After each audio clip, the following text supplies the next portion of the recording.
thank you so much for coming out tonight, especially in this freezing cold. Lisa just reminded me that I got to go home and cover all my plants, so that's what I have to look forward to when I get home. Those of you who know me know that I moved here from Chicago, and I came from Naperville Central High School, right outside of Chicago. And while I was sitting in a meeting one day, we were having a staff meeting, and they were talking about what we needed to do to adapt our instruction to suit the changes that we've been seeing in teenagers over the years. And we were talking about, you know, oh, today's teenagers don't have an attention span, and they wait until the last minute to do everything, and they don't seem as motivated as they used to be. They don't seem to have the work ethic that they used to have. What can we do about this? And we started throwing some ideas around, and so I was sitting there and I was thinking, you know, this is really good information for me as a teacher, but it's much better information for you as parents to know this information. I thought, this is great that we're studying it, but we need to get this out to parents. And so right there and then, I started drafting on a notebook all of the things that if I could say anything to parents or tell them anything about their kids, these are things I'd want them to know. And I just start writing it down. It's just pouring out of me after years and years and years of teaching. And finally, I finished this list, and I look down and I go, you know, this is a table of contents for a book. I could write a book about this. And so I took it home, and I started thinking about it. And I thought, well, what really qualifies me to write this book? And then I got to thinking about all of the parents that I've taught to over the years and how one of the first things they always want to know, it basically comes down to this general theme of, how do you think my kid is doing compared to all the other kids you know? Is my kid normal? Is the stuff that I'm going through with my kid what you see other parents going through with their kids? Everybody wants those questions answered.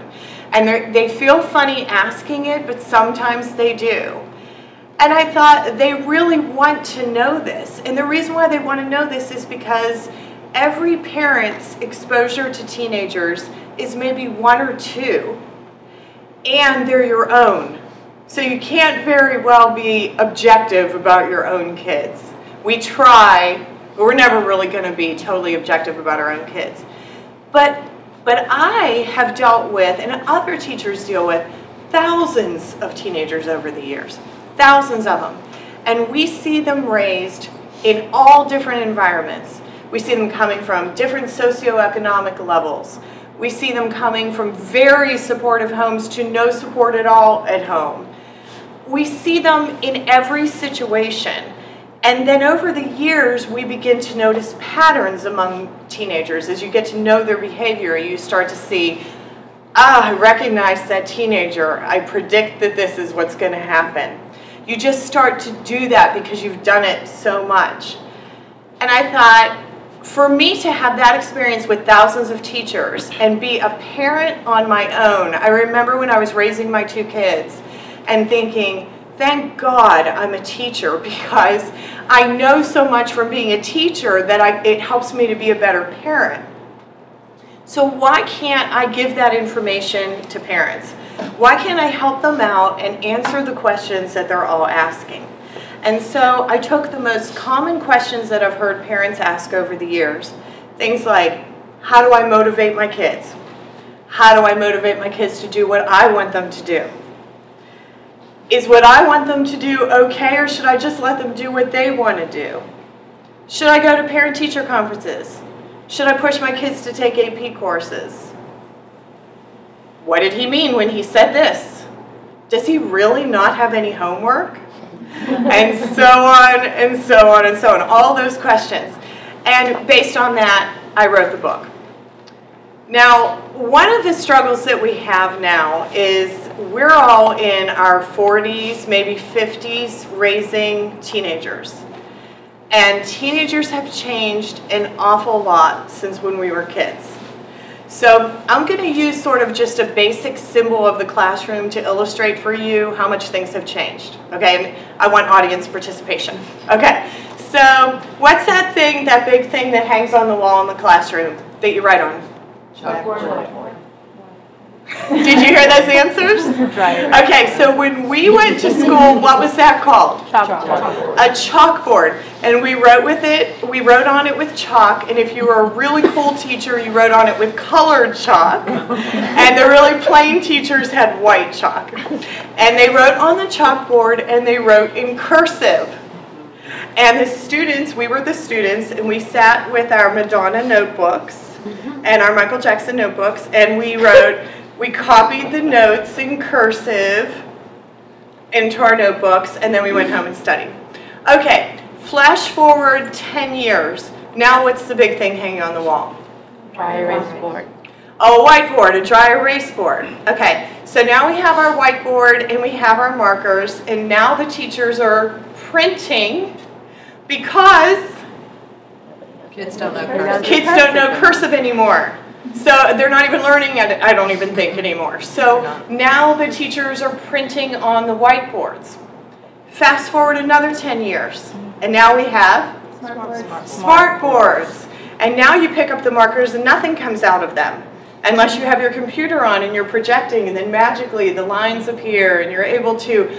And we can't keep kids' interest anymore by just writing notes, so now we have to have games and puzzles and move things around. So we have the markers and we're moving things, and we're having the kids come up and they're moving things, and we're spending millions of dollars for them to move things, right? But it's really, really important to keep them entertained and engaged while they're learning. And so, oh, and by the way, when we write all these things on the smart board, the kids sit there, and when you're all done writing everything, they take out their phone and go click. And they take a picture of it. And there's no note taking, there's no copying, there's none of that. It's just click right into the photo album and gone. And you try to think, now that is one small example, that is the big thing hanging on the wall, that is a symbol of how much education has changed over the year. One very small symbol. Then you take into consideration, like, of all the things that technology has done to kids. For kids, but also to kids. How they socialize now. How they spend their time. How many times you look at them and see only the tops of their heads. Their ability to have conversations with you at the dinner table. Their ability to pick up the phone and call someone and have a conversation on the phone. All of this has changed. Think about how much parenting has changed since we were parented. And I'm not saying that that's bad, I'm just saying it's changed a lot over the years. So you take all of these factors, and you take the media, and you take what kids have access to nowadays, and you wonder that it's not even worse than it already is, but it clarifies for you why it's so difficult for us as parents to understand them nowadays. Not only are they teachers, an enigma in and of itself, but they're hard to understand because their entire life growing up has been different from the way we grew up. It's hard for us to comprehend. So, okay, back when we were in school, I want to give you a story that I tell in Teenagers 101 as sort of an example of what I talk about. Back when we were in school, you remember going into biology class and getting an essay assignment. You're going to write a term paper on cells. Okay, so tell me what, and the term paper's due in 2 weeks, okay? So you bring this assignment home, what is the first thing you do? Now you really have to travel in the time machine back, because it's been a while, so you gotta really think about this. What's the first thing you did when you got your cell paper assignment? Okay, so you went home to the trusty Encyclopedia Britannicas, and you pulled out the C volume, and you looked for cells, and you found them. And then what'd you do? You did not plagiarize, that's my husband. You took notes, you had your notebook, here comes Michael Jackson again, and you're writing notes and you're taking notes about cells. Okay, but that was not going to be enough to write a 7-page paper. So then what did you do? Plan a trip to the library. You go to the library. So mom puts you in the paneled station wagon and takes you to the library, and you go to the card catalog. Remember the card catalog? And you go through and you find the section on cells, and the librarian helps you, and you walk over there and you pour through all the books, and you just start pulling the books out. And what did you do with the books when you got them?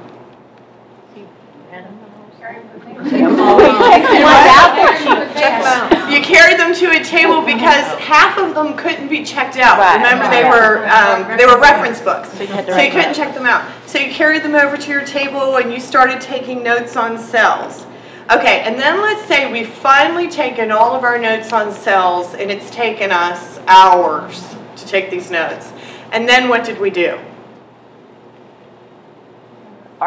We went home and started writing, and we wrote our paper. And the teacher said to us, it has to be typed, double-spaced. Okay, so we hand wrote our paper, and we edited our paper, and we scratched out words, and we thought about it, and we went back, and we did it some more, and then it was time to type it. Look at everybody, look around at everybody's faces. Everybody's like, and I remember how excited I was when we finally got an electric typewriter, because it had that automatic correction tape in it. You didn't have to slide it in and hit the keys. So you go through that whole process. You pluck away and you type and you correct using your correction tape, and you have your margins all straight. Remember how you had to hit return at the end of the line, and you had to do all your margins, and remember how you had to do footnotes, and you had to do the little 1s and 2s, and then the little itty bitty footnotes at the bottom of the page, and it was this labor. It was just laborious, this whole process, and you would get it all done, and you'd put it together and carry it into class. But how long did this whole process take you? A couple weeks. It was assigned 2 weeks before, and it took you 2 weeks to do it because you had to plan all the trip to the library and all that. Okay, now flash forward to today. Do you see where I'm going? Okay, so now we give the paper assignment, and you have 2 weeks to complete it. And when do you think they started? The night before. So the night before, they go online. They open their laptop, they go online, cells. First entry that pops up, I don't care what it is, it's the first entry that pops up. Click, start scanning, copy, paste, copy, paste, copy, paste. Close that, open the second one, copy, paste, copy, paste. Oh wait, I forgot the author and the title. Author, title, citation machine. Plop it into the citation machine puts it in the right format, but citation machine pops up a box that says, be careful, check and make sure that all this information is correct. Have you checked it? And they don't look at that. They just click yes, and then they go on to the next one. And depending on how many sources they need, that's how many times they click. And they get all their information onto a piece of paper, a blank document. And then they close everything down. And about this point, John sends a text to your son, and he says, oh my gosh, I haven't even started this paper yet. Help a brother out. And he goes, hold on. And he takes a picture of his paper, and he texts it to John. And now John's got a copy of the same stuff, and he says, but John, dude, change it around enough so it doesn't look like the same paper. And John says, I gotcha. And so he changes it around. Initial student changes takes his sentences, moves them around on the page, gets them into some kind of order, changes some of the words around, plugs it sometimes into a Microsoft Word template that is already formatted for you. Everything, heading, header, everything. Has everything in the citation machine, moves that over onto the works cited page, hits print, turns it in the next day. Now you look at that situation and you compare that to what we used to go through, and some of you will say, that is fantastic. That's so expedient. But the question is, does he know anything about cells? Has he thought? Not much. Has he persevered? Has he shown any sign of work ethic? And more importantly, and very scarily, has he committed plagiarism? Has he cheated? Because if I asked him if he cheated, he would say no. And if I asked him if he plagiarized, he would say no. I changed words around. I got all my information. I cited all my sources. How could I possibly have plagiarized? But do you see? So that's the way they think now. And you can't really blame them.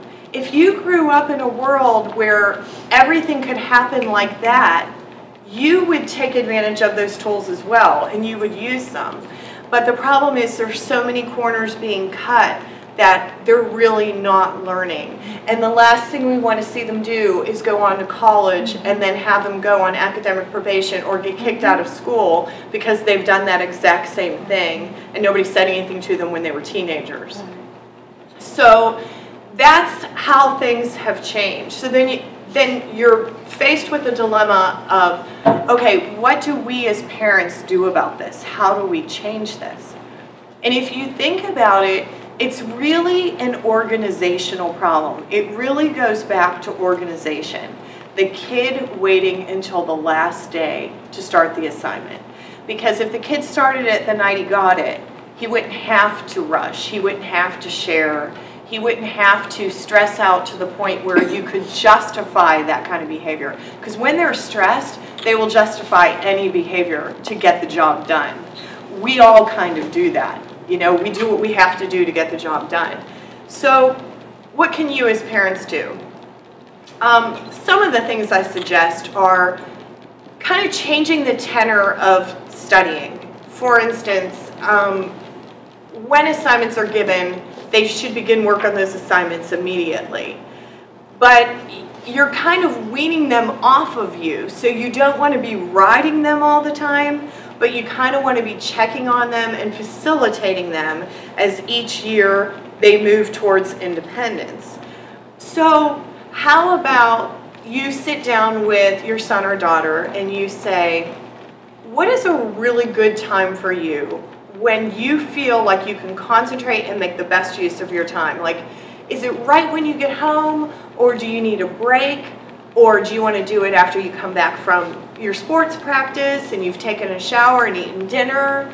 What's a good time for you? And then you have them tell you what's a good time for them, because they know better than anyone else what's a good time. A lot of parents will tell kids, you got to do your work when you walk in the door, but they're so burned out when they walk in the door that it's not good for them. They need a break. But if you ask them, then they're taking ownership of what works for them. You're giving them choices. You're letting them tell you. You're treating them like an adult. You're treating them with respect. But then there should be a designated time when they sit down to do that work. And it should be a distraction-free zone. And that means no cell phone. No cell phone. No cell phone. So they can't take selfies, they can't put pictures up on Instagram, they can't play Candy Crush, they can't check the scores of their fantasy football team, they can't do any of that. Because for just this designated amount of time during the day, they need to focus on whatever it is that they need to study. And they will absolutely tell you that they have nothing to do all the time. But they always have something to do. So the mantra in your house basically needs to be, what can we do today to make tomorrow easier? Okay, so you may not have anything pressing that you have to do today, but that doesn't mean that you don't have anything today that you can't be working on that will make tomorrow easier. There's always a project. There's always a paper. There's always a novel to read. I make sure of that. There's always a test to study for. There's always a quiz a week away that you could sit down and just look at those words tonight and then just look at them tomorrow. And it doesn't have to be a long block of time. It just needs to be a dedicated, designated block of time to review whatever they've been doing that day and prepare for the next day and get a jump start on everything. We teachers have a name for it. It's called chunking. And the theory behind chunking is that anybody is intimidated by a big project. And many kids have trouble getting started because they're intimidated by it. They don't know how to start. It's looming over them. It's big. It's scary. And they don't want to fail, so they don't want to start. But if you break it down into pieces for them, first, and you help them. See, this is where you can be helpful without doing anything for them. You can guide them and say, let's do this tonight. Look, you got this big paper. Why don't you do this part tonight, and this part the next night, and this part the next night? And oh, you have a busy day here. Let's skip that night, and the next day you'll do this. And just kind of help them plan their time to be used more usefully. Also, it's a good idea as parents that while you're asking your kids to sit and have that time, that you take the time as well. Because it's very, very hard for kids to concentrate on things like that if you're in the next room watching TV or you're doing something fun. They're going to be resentful that they're stuck doing what they have to do while you're doing something fun. And you never want to associate schoolwork with agony. You never. So it shouldn't feel like punishment to them. It should feel like there's a certain time at 7 o'clock at night when everybody in my family sits down and does something quiet. I do my homework, my dad reads a book, my mom makes a grocery list. Sorry, that was sexist, I apologize. You know, something along those lines where everybody in the family is doing something that is productive that's going to make tomorrow easier. So you're being a role model to your kids, you're providing that time, you're taking away the distraction, and you're teaching them how to manage big responsibilities. And I think if once you've tackled that with them, you'll start to see a major improvement in tests and quizzes and reading. How can you not, if you think about it, how can this not be beneficial? So these are the kinds of skills that I talk about in the book. The book is filled with stories about no one kid in particular, but just groups of kids that I've seen and met and encountered over the years that kind of illustrate what today's kid looks like. It's filled with some sample dialogues that you can have with your kids over touchy subjects, or just try to get them to talk to you when they don't want to talk, or if they're always giving you one-word answers, how to kind of frame your discussion to get them to open up and tell you things. Plus just lots of experience and tips and do's and don'ts for parents of teenagers. So I just want to thank you so much for coming tonight. I think just the fact that you're here obviously means that you're the parents who want to go the extra mile. You're willing to do whatever it takes to understand your teenagers, and I applaud you for that. And I just thank you for coming. Does anybody have any questions? Yes? What if it is agony? Every night, every time they have to sit down, even to do work. Do you know why it's agony? Do they tell you, or? I think part is laziness. They'd rather be doing something else. Mm-hmm. I think part of it's just a lack of responsibility. I don't think, and mine as well, that kids these days just don't feel responsible. Well, why do I have to do it? Well, it's not due till next week. I can't imagine how I could get my son, if something's not due till Friday, and this is Friday, to do anything. It would be like, it's just ridiculous. I would think about, in that situation, what does inspire him or motivate him? Anything that involves a ball. Video games? Yeah. Is there a way that you could use that as positive reinforcement for sitting down at night and chunking the work and saying, give me a half an hour of working on this paper and then you can have a half an hour of playing video games. Is there, you know, you hate to have to do that, but unfortunately a lot of times you have to start with some sort of external motivation to get the ball rolling, and then the internal motivation comes when he starts seeing his grades improve, and he sees you proud of him because his grades are improving, and then he's like, I want to continue this trend. I like what I'm seeing. My life is a lot better when I'm doing these things.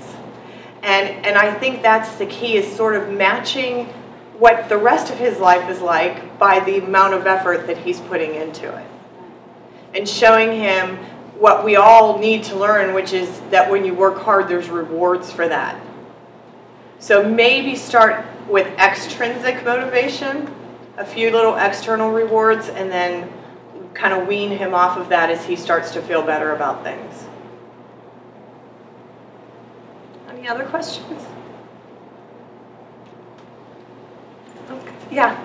I'm just really, it's the boy issue. Girls are kind of okay, but that, like she was saying, the motivation. Even when he waits till the last minute, his response is going to be, because you know our standard. I mean, it's pretty much just A's. We like lots of A's, but A's and B's. And he's still going to make his A or his B. But if you're going to make that 87, you could definitely make the 90. What's internal? But his response, I made an A or I made a B, or what else you want out of me, golly. And he's gonna wait till the last minute, and we do that, all that with the, but so it's just how you get that internal motivation to do your best, and because that's what God expects of you, right? And you should want to. And I just, out of 3 of them, I still don't see it yet until college. I have one finally, he's in college, and right. I mean, I don't. Why? I think that's normal, and I think that's what we're all dealing with. And there's a level of maturity that they have to reach before they really get it, and that's why they need us in high school to work with them and talk to them and try to get to the bottom of why they're not motivated. Because I think you hit on something. What is his motivation? If he's getting what he wants out of it, then why would he do more? If he's happy with what he's getting right now, why would he do more?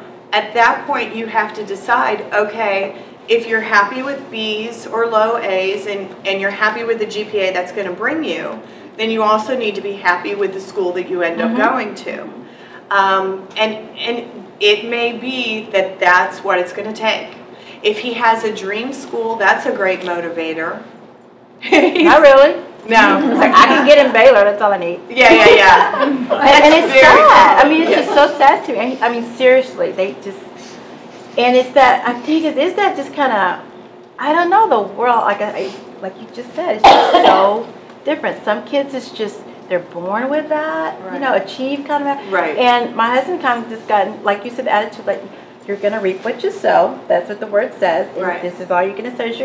And I pray that that will satisfy you in the future. But I don't know what else we can do. But it may be just one of those things that, like I said, maybe you kick in, maybe you won't. Maybe that's just the level that they wanted to be at. And that's, I guess, that may be fine. It takes some way longer than others. And but ultimately, they have to find that motivation for themselves.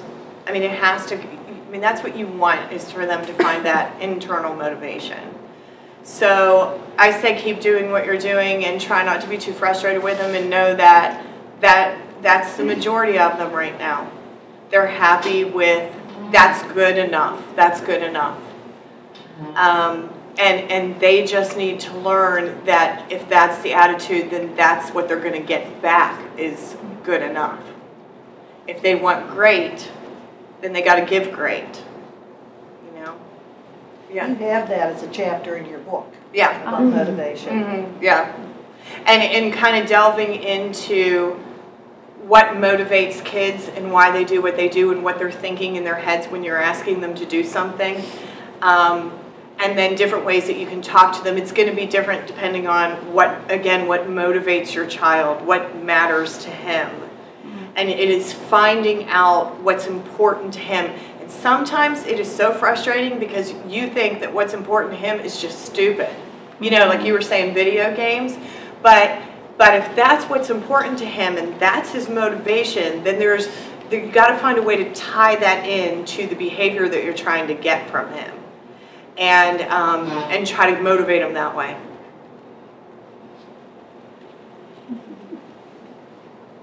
I have another question. Yeah. I'm sorry. How do you know when too much, you want to wean yourself off of helping him with homework? Mine's in 7th grade. But if I'm not helping him with it, he's not doing it. So I don't even know how you would ever get to a place where you would be able to wean. He's in 7th grade. Yes. Yeah, that's normal. And then when he gets to 9th, I would recommend having a serious talk with him when he's going into 9th grade. And I would say, this is a whole different ballgame now. Now you're in high school. Everything changes now. I mean, a serious sit-down talk. And say, at this point, now they have no concept of 4 years. 4 years is meaningless to them. So talking to them like you would talk to me about you've only got 4 years doesn't mean anything, because all they see is what's right in front of them right then. So at that point, you need to make it very short range, and you need to say, in 9th grade, and you need to be specific, this is what's going to change as far as my helping you with school. This is going to be my expectation. You're going to look for your own assignments. You're going to write your assignments down in an agenda, in your calendar, in your phone, on your calendar, and you're going to be responsible for it. And I'm going to check on you, and I'm going to ask you about it a lot, but I'm not going to do it for you, and you're going to do everything yourself. And if you have any questions, I'm going to want you to go to the teacher and talk to the teacher about it. And I'm not going to get involved unless there's a serious problem. You're going to have to deal with your teacher, taking notes. You're going to have to take responsibility for that. And each year that he moves through high school, you're going to take your hands off of him a little bit more and a little bit more, and put more responsibility on him. But then at the same time that you're doing that, you're also giving him some more rewards, and you're treating him more like an adult and that sort of thing, which means so much to them. So it's a nice little balance of, I'm getting hands off with you because I'm trusting that you're going to do what you're supposed to do. And then you're going to go behind him and you're going to get on Moodle and you're going to see what he's supposed to be doing. You're not going to tell him you're doing it. And occasionally you're going to go through his notebook and you're going to take a look at it and you're going to roll your eyes, you know, how messy it is or whatever. You're going to be keeping an eye on him, but every year, and you will be astounded, I know this is hard to believe in 7th grade, but the difference between a freshman and a senior is astounding.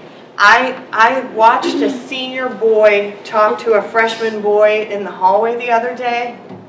It was like a man talking to a little boy. It was unbelievable, the difference between 9th and 12th grade.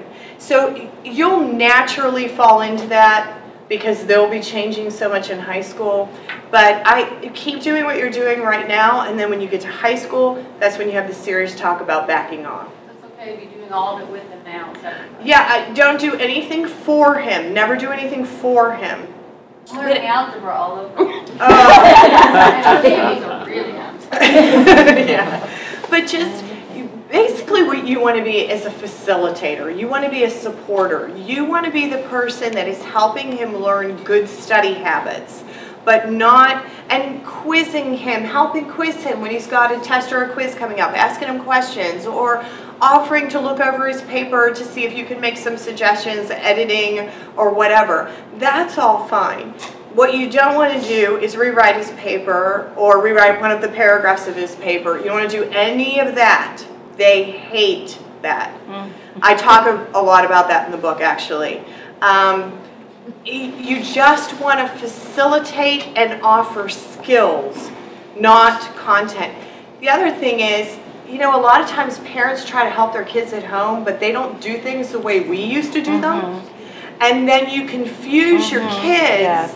Because I will teach, even in English, I'm thinking mostly of math, because math has changed so much over the years, but even in English, I'll teach them how to do something a certain way, but they'll take it home, and their mom or dad will change it, and then they'll bring it in and say, but my mom said blah, blah, blah, and then I feel really bad, but it's still wrong, you know. And you can just imagine in math, because remember how we learned to do math compared to how they're learning to do math now. I don't even know what they're doing.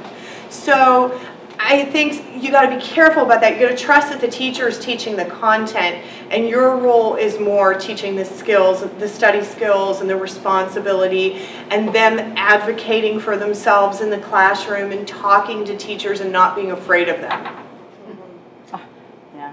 Yeah, because a lot of them are.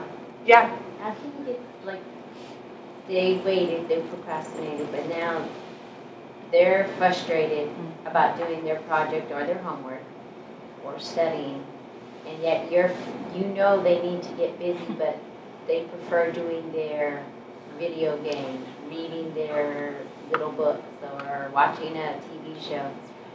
How can you, before you end up getting into a fight, yelling fight with them, how can you deter that so that... And it's the night before. They've waited till the night before. And they're still not starting it. Yes. Yeah. And so you go to them and you say, don't you have a project due tomorrow, a paper due tomorrow? And they say, yeah. And then what's the reason they give for why they're not working on it? I don't feel like I have some time. Let me have my time and I'll get done. But that time is like, you know, getting smaller and smaller, and you have this big old project to do. Right, right. And what will happen if you let them do it on their own time the way they want to do it? What will happen? So far it hasn't either got done, or they're staying up 1, 2, 3 o'clock in the morning, or you're going to bed, getting up early to try to finish something. The work isn't good quality work, so you know they're not going to get a good grade on it, or you know it's only partially done. Right. So when they get the bad grade, then how does that affect them? Either I don't care attitude, or oh well, you know, I'll do better another time. How frustrating. Yeah. I know. I'm tired trying to say, I told you so. Yes, and they don't want to hear it. And I wonder sometimes if they act lackadaisical about it in front of you, but how they really feel inside of themselves about that grade. I know I see reactions that are not happy, and grades do matter to most of them, especially at the school. And so I think that maybe what you're seeing as far as a reaction is not accurate as to what's really going on in their head and what they're really feeling inside. And it really has to be their learning experience, because you're right. If you go in, now there are things you can do. You can go in and you can talk to them, and you can try to motivate them, and you can tell them the reasons why they should be working on their paper. But at the end of the day, they have to write their paper. And you don't want it to turn into a screaming match, because it's probably not going to change the situation at all. They're still going to start the paper when they want to start the paper, and they're still going to do the exact same work that they would have done if you hadn't screamed at them. And so really that hasn't helped at all. So, you know, I think they need to face the consequences of their decisions. And if they decide to wait till the last minute and they put out shoddy work, then the grade should reflect that, and they should feel that. And maybe you have something in place at home that you expect a certain grade to be maintained, and if the grade drops below that, they start losing privileges, and so they're feeling it in that way as well. And one of those things I would use is, why are you starting so late? And if you can nail a specific distraction, like I was watching this one TV show, or I was talking on well, they wouldn't be talking, I was texting or whatever, then that would be the thing that that's the very thing that they should lose, to send that message to them, and, you know, kind of create that feeling that there's consequences for our actions. Any other questions? Thank you so much for coming tonight. The book is over there. I am happy to sign it for you. I can sign it to other people if you're buying them for other people or friends with teenagers or whatever. And my card's over there if you want to access my blog. I have a blog. We're a weekly blog where I post about different teenage issues. So that's over there on my business card, but I just want to thank you so much for coming. I appreciate it. Thank you.